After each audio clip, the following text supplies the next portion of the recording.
isolate themselves. They completely segregate themselves from the society. They don't vote, they don't participate. And of course, when you don't vote, you know who's going to gain?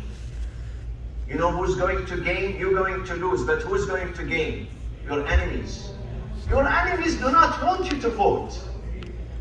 Your enemies in this country want you to go back home. This is what they say. When they look at you, back home, go back home.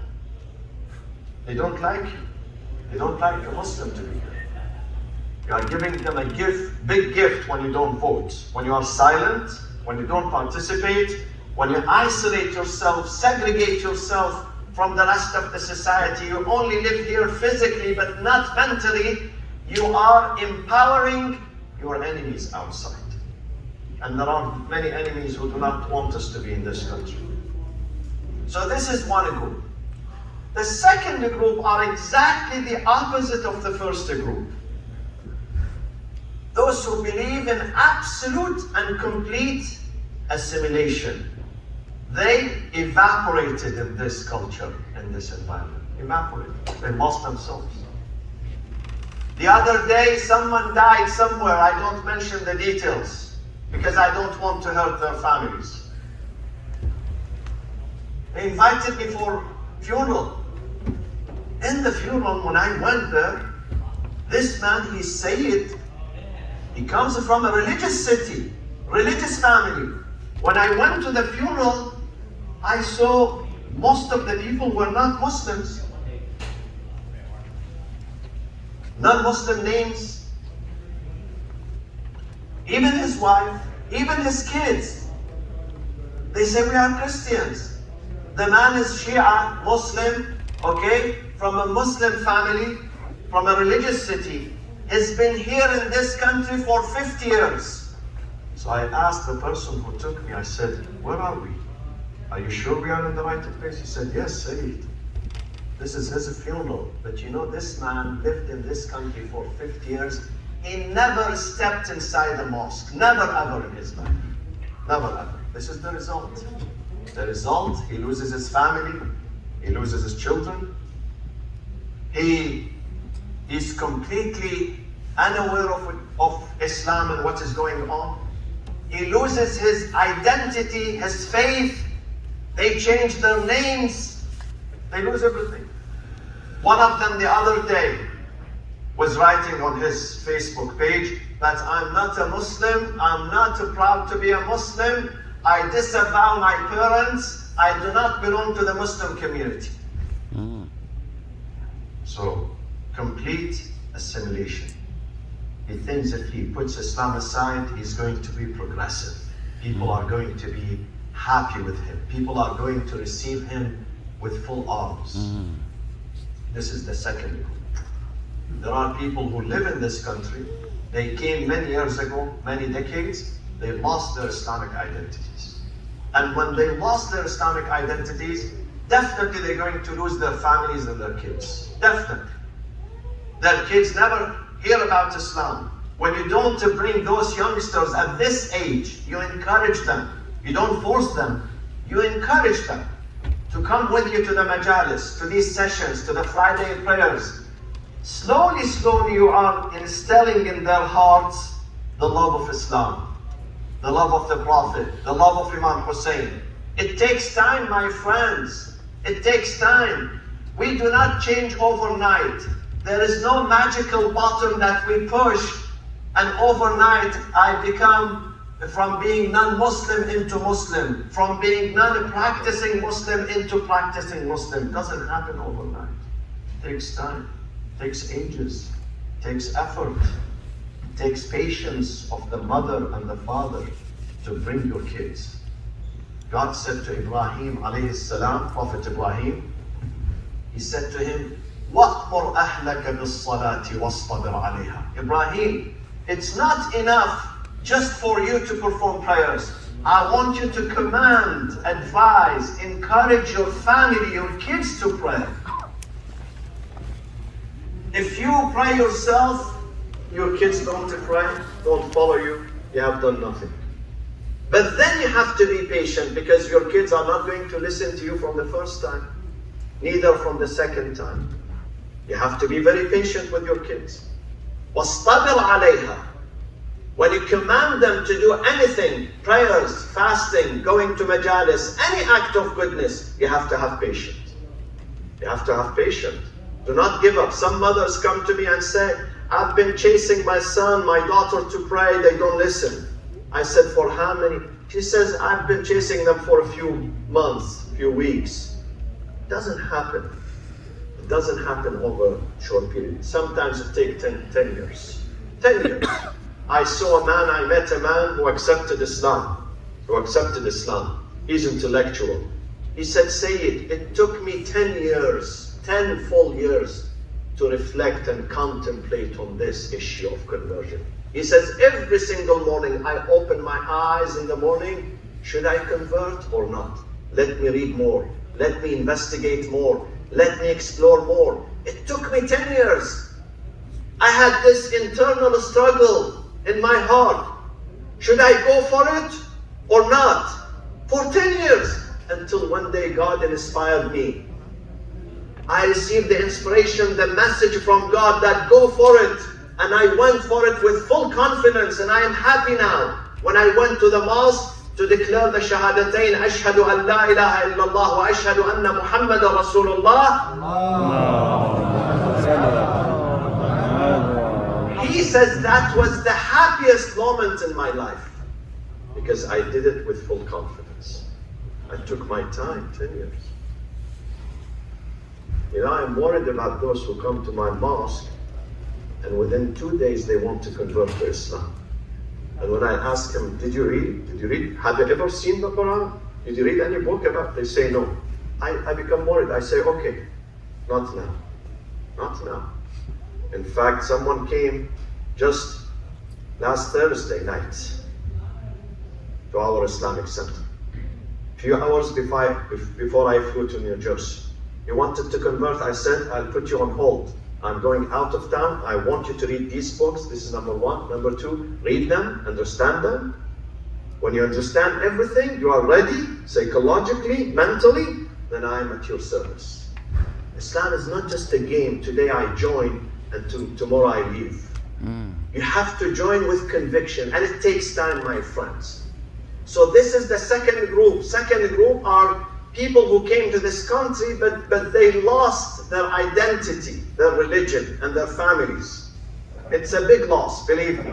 If you make millions of dollars in America, millions of dollars, but you lose one son or one daughter of your family, you are the biggest loser. Your money is not going to help you. The money is going to be left behind. The Prophet says, your real credit in the Akhirah, in the Qabr, your children. Those virtuous children that you leave behind. If you leave one single virtuous son or daughter behind, this is your credit. This is your capital. This is your asset. The third group, my friends, who live in this country, those are you, the majority of you. Those, on the one hand, they preserve their Islamic identity. They are proud of being Muslim. They are not shy to say, I'm a Muslim in public, in the school, in the hospital.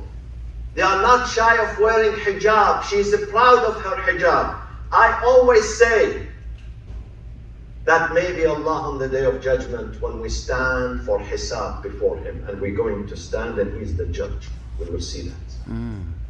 يَوْمَ يَقُومُ النَّاسُ لِرَبِّ الْعَالَمِينَ. The entire mankind are going to stand before God for judgment. I say sometimes, this is me. This is my thinking, simple thinking. That maybe when the turn for our sisters and mothers and women comes, those who live in this country and observe hijab, God is not going to check on their prayers and fasting and zakat and ziyarah. God says, I am going to give you the grade for your major, and your major is your hijab. It's your hijab. You are hijabi, proud hijabi. You are an example of a good lady. You are working in a hospital, working outside, in a law office, in the street, in public, in a restaurant, but you are observing your hijab. I am giving you credit for the hijab that you are wearing. Hijab is a jihad, my friends. The jihad of our women in this country when they wear hijab. You know how much pressure they endure? It's not easy. It's not easy to be hijabi in this country with some hostile environments. But when you do it for the sake of God, you say, Ilahi, my Lord, I am wearing hijab, putting on hijab, observing hijab, to respond to your invitation, to your call. You will get A+ for that. So while preserving our religious identity, at the same time, we have to be an integral part, participate and partake in our citizenship rights in this country. You have to be proud American. Nothing wrong. My friends, there is no clash between being good Muslim and loyal American. No clash. No conflict between them. I know there are many wrong aspects of the foreign policy in this country. But who's going to fix them? We the good people have to fix them. We have to work together. God says in His book, إِنَّ اللَّهَ لَا يُغَيِّرُ مَا بِقَوْمٍ حَتَّى يُغَيِّرُوا مَا بِأَنفُسِهِمْ. God is not going to change any circumstances unless we take the first step. We have to take the initiative. We have to change ourselves. We have to get together. We have to raise our voice. We have to go to the ballot box. I heard from Dr. Hijazi the other day, Dr. Khawazi the other day, he mentioned that this place, Masjid Ali, this honorable place, it is turned into a polling station, which is good. Nothing wrong with that. You are exercising your rights. This is God-given rights. God wants you to defend your right. God wants you to be strong citizen in this country, to protect your rights, to protect your religion. If you are weak, nobody is going to listen to you. Nobody is going to care about you. This is something good. And I hope other Islamic centers will follow suit. When you allow them to come here and show them your place. See, this is clean, progressive place. This is my religion. This is my culture. Nothing wrong about it. They get impressed. When you receive them with a smile, when you shake hands with them, when you welcome them, when you allow them to use this facility, when they come, they get impressed with this place. This is a credit for you, for your religion. This is the empowerment of the Muslim community in this country. Sallu ala Muhammadin wa ali Muhammad.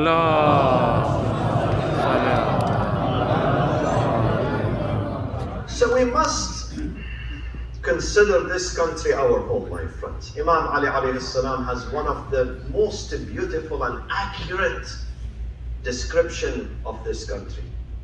He says, خَيْرُ الْبِلَادِ مَا حَمَلَكَ. The best land, the best country, the land that embraces you and welcomes you. Did America welcome you or not? Tell me. Huh? What do you feel? Tell me your God's feeling. Welcome. If America does not welcome you, you don't stay here. You go back, you find somewhere else. This is a welcoming country.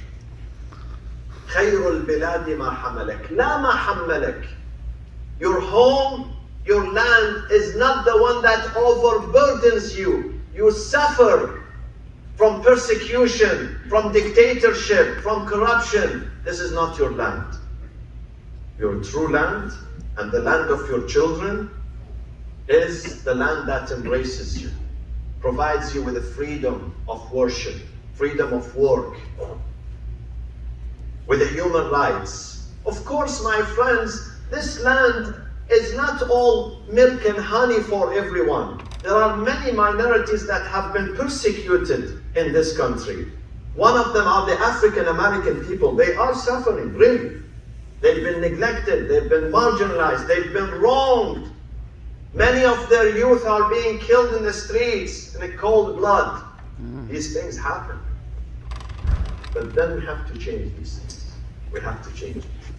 God says you have to change. You have to be the element of change. So number one, Islam tells us that you have to love your home. حُبُّ الْوَطَنِ مِنَ الْإِيمَانِ.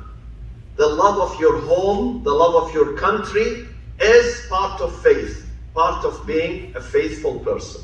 And if you don't love this land or any land where you live, you are not going to work. You are not going to produce. You are not going to give. You are not going to contribute. You must love the land first in order for you to move forward. This is number one. Love enough is not